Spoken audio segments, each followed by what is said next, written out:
When you truly know what matters to you, when your values are clear and your direction is certain, everything else becomes noise. You stop chasing distractions. You start focusing on what truly moves you forward. Too often, we chase answers, but it's the right questions, asked at the right moment, that shape our lives the most. I'm Ryan Holiday. For over 15 years, I've explored how Stoic wisdom, forged in ancient times, still lights the path through modern chaos. From elite athletes to world leaders, I've seen one truth stand out: the quality of your questions determines the quality of your life. Today, I want to share 12 powerful questions, drawn from the Stoics and the sages of the past, that can challenge you, ground you, and maybe even change your life. Let's start with this. Who are you spending your time with? As Gertrude Stein once said, "Show me who you spend time with, and I'll show you who you are. Show me who you spend your time with, and I'll tell you who you are." Seneca knew it. My dad said it differently. You become like your friends. So ask yourself, are the people around you pulling you closer to the person you want to be, or quietly pulling you away? It's a hard question, one that might lead to even harder choices. Who do you talk to after work? Who are you reading, listening to, confiding in? Every relationship is a direction. Some people elevate us, some drain us, and some keep us exactly the same, which can be the most dangerous of all. Then comes the next big question, from Epictetus. Is this in my control? He called it the chief task of the philosopher, to divide everything in life into two buckets. What I can control, what I cannot. Yet how much of our time, stress, and energy is spent trying to change things that were never ours to control? Freedom begins the moment we stop giving power to what we can't change, and start mastering what we can. It starts raining. That's not in my control, so I don't need to have an opinion about it. But what is in my control? How I respond, what I do next, what I choose to think. That's the Stoic mindset. Tune out what you can't control. Focus entirely on what you can. Your actions, your choices, your values. So the question becomes, is this up to me, or am I wasting my energy on something I'll never change? Don't throw good energy after bad. Don't bang your head against an immovable wall. And then, ask yourself something even deeper. What does your ideal day look like? Seneca said, "Life is made up of days." Annie Dillard wrote, "How we spend our days is, of course, how we spend our lives." So, what does a good day look like for you? If you don't know that, you'll default to chasing what everyone else wants. More money, more likes, more noise. But without vision, all that effort becomes aimless. Design your days, or your days will design you. With every decision, ask yourself, is this taking me closer to the life I want, or further away from it? I know exactly what my ideal day looks like. I wake up early. I move my body. I write. I spend real, present time with my family. I think. I breathe. I'm not buried in meetings, calls, or meaningless obligations. I'm outside. I'm alive. I'm here. So every new opportunity, every yes or no, has to be measured against that vision. Does this align with the life I'm building? Or is it quietly pulling me off course? Then comes another powerful question. This one from strategist John Boyd. Do you want to be someone, or do you want to do something? Because in life, you often have to choose. Some chase status, titles, applause. They want to look important. Others, they quietly do the work. They build, they serve, they create. They don't need to be seen, because they're too busy making something that matters. Which path are you on? There are two kinds of people. Those who want to look important, and those who quietly get important things done. President Truman said, "It's amazing what you can accomplish if you don't care who gets the credit." That's the heart of the question. Do you want to be someone, or do you want to do something? Is your life driven by ego, or by impact? By applause, or by contribution? Ask yourself, am I chasing recognition, or results? Am I trying to look successful, or actually make a difference? Hillel once said, "If I am not for myself, who will be for me? But if I am only for myself, what am I?" You must stand up for yourself. You must take care of your own needs. But if that's all you care about, if your life is only about you, what does that say about who you truly are? Look at someone like George Marshall, a man who led with quiet strength. No vanity, no spotlight seeking, just purpose, just results. No one remembers the people who only tried to be someone. We remember those who did something that mattered. General George Marshall accomplished more than most of us could ever dream. But maybe his greatest act was the one where he stepped aside, turning down command at Normandy. Why? Because it wasn't about him. It was about what was best for the mission. To be, or to do. Who am I, and who am I for? Yes, he fought hard to rise. But when it mattered most, ego took a backseat. It wasn't about credit, it was about contribution. Because when you play for the name on the front of the jersey, people will remember the name on the back. And here's another powerful question to ask yourself. What am I missing by choosing to worry or be afraid? Gavin de Becker, in The Gift of Fear, puts it beautifully. When you worry, ask yourself, what am I choosing not to see right now? Worry and fear steal from us. They drain our energy, distract our focus, blind us to what really matters. They don't just feel bad, they cost us clarity. So next time anxiety creeps in, don't just feel it, question it, and then, refocus on what matters most. Emotions aren't just uncomfortable, they can be actively destructive. Yes, life will stir up strong feelings. That's human. But what makes it worse is when we act on them blindly, when we let emotions drive the wheel. And that's why one of the most powerful questions you can ask is, are you doing your job? When Coach Sean Payton was suspended for a year, he left behind one thing at the Saints facility, a giant photo of himself with 3 words. Do your job. It's a mantra from Bill Belichick, and it's deceptively simple. Everyone has a job, a role, a duty, in every moment. Sometimes small, sometimes huge, but always essential. The real danger? We start obsessing over other people's jobs instead of doing our own. Why? Because it's easier to criticize than to take responsibility. So ask yourself, honestly, are you doing your job? And if not, why?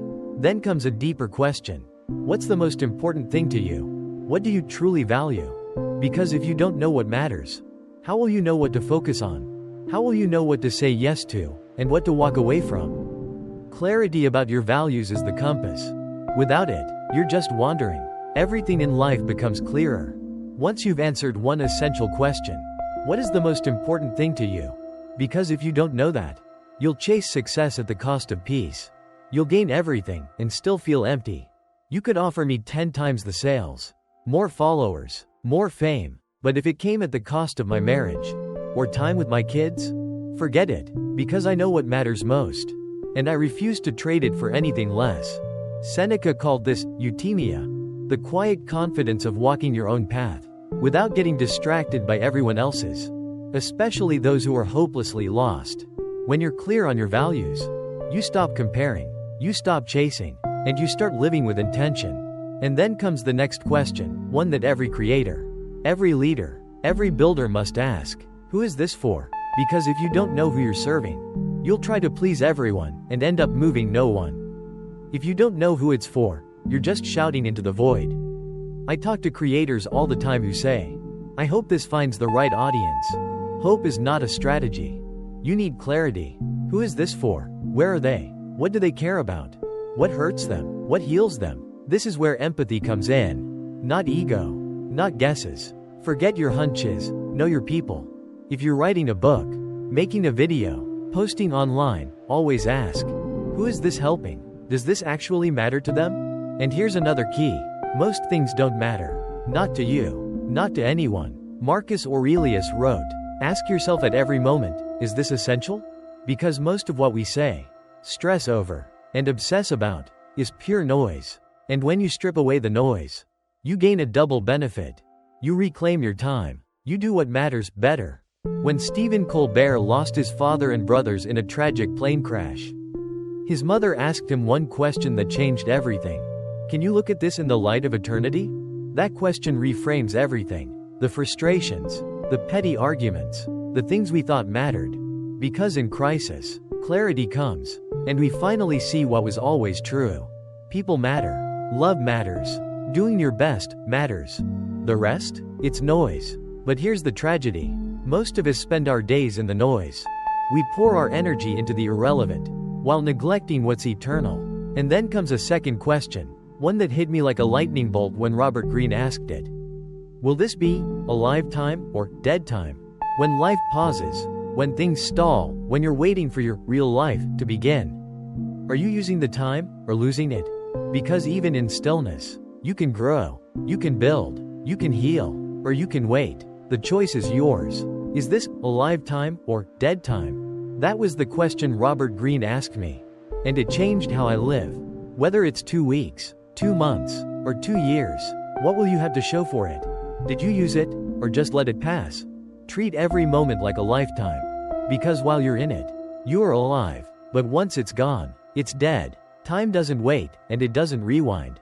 Seneca said, "Life is not short, we just waste much of it. We kill time, while time is quietly killing us." The truth? Right now, this moment, is all you ever truly have. So use it. Build something, learn something, be present, be kind, be disciplined. And here's the mirror you have to face. Is this who I want to be? Is what I'm doing now aligned with the person I say I'm becoming? Or am I slipping, cutting corners, living from my lower self? You always have the power to choose. And that choice, made moment by moment, becomes your life. Cheryl Strayed said, "You're becoming who you're going to be. So you might as well not be an a-hole, asterisk." Every action you take, no matter how small, is shaping who you're becoming. So ask yourself, is this aligned with my values? With the person I want to be? If the answer is no, don't do it. Because how we do anything is how we do everything. Every message you send, every choice you make, every moment you decide to show up or check out, it all counts. It adds up. And if I could leave you with just one final question, it comes from Viktor Frankl, Holocaust survivor and author of Man's Search for Meaning. He said, "We often ask, what is the meaning of life? But actually, life is asking us, and the way we answer is not with words, but with action, with courage, with kindness, with resilience." Meaning isn't something we find. It's something we build, decision by decision. So the only real question left is, how will you answer? Ultimately, the life you live will not be defined by your circumstances, your background, or even your talents. It will be defined by your choices, the daily decisions you make when no one is watching. The moments when it would be easier to complain, to give up, to seek comfort, but instead, you ask more of yourself. The questions you ask shape your life. They sharpen your awareness. They guide your focus away from distraction and toward purpose. Most people drift through life, never stopping to ask, is this who I want to be? Is this the life I'm proud to live? But you can choose to live with intention. You can choose to slow down, reflect, and ask what truly matters. Because in a world obsessed with noise and speed, clarity is a superpower. And these timeless Stoic questions, they don't give you all the answers, but they teach you how to live the answers. You don't need to have everything figured out. You just need to wake up and choose to be better today than you were yesterday. You need to ask, what is in my control? What am I becoming? Am I doing the work I was meant to do? That's how you change. That's how you build character. Not by chasing perfection, but by living with consistency, humility, and courage. Marcus Aurelius ruled the most powerful empire in the world, yet every night, he wrote reminders to himself to be kind, to stay grounded, to stay true to his values. That's not weakness. That's strength, the kind that endures. Seneca said, "Life is long, if you know how to use it. But if you don't stop to ask what matters, you'll waste your days chasing what doesn't." You see, meaning isn't something we find, it's something we create. Through our attention, through our actions, through how we treat the people around us, and through how we carry ourselves, especially when things get hard. So if you've made it this far, ask yourself one more question. What kind of life do I want to look back on? One built on autopilot, or one built on awareness? Let today be the day you stop drifting and start building. And if you want a guide, a quiet voice of reason in the chaos, you're not alone. Every morning, we send out a short, powerful Stoic lesson, ancient wisdom made practical, modern, and real. No hype, no ads, no distractions, just one email, one idea, one step closer to the person you want to be. Right finger, you can join us at dailystoic.com/email. This is your life. This is your time. Live it with purpose.